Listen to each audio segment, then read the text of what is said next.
Bismillah. Cara easy untuk ingat beberapa formula utama, iaitu molarity, molality dan density. Untuk bab 1, kita mulakan dengan analogi.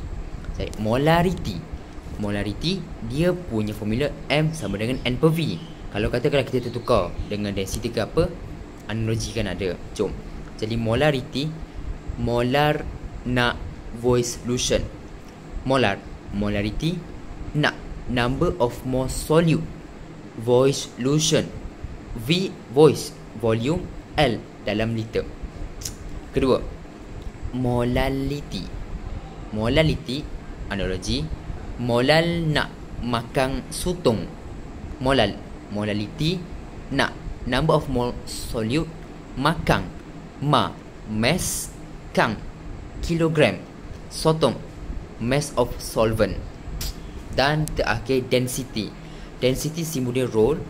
Jadi dia punya formula role sama dengan mass solution per dengan volume, mililiter. Analogi, pergi minus volume. Pergi, P role density, minus mass of solution, volume. Itulah kira-kira, insyaAllah esok bolehnya. Ingat macam ni je, ilmu dekat dada yang kita dah kita faham, dah belajar. Kita tinggal yakin dan kita aplikasikan untuk esok. Kenapa? Kerana kita dah buat sehabis baik, kita dah buat trial, kita dah buat set pengemedan, kita dah belajar berbulan-bulan untuk saat akhir ni. Jadi gunakan esok, aplikasikan.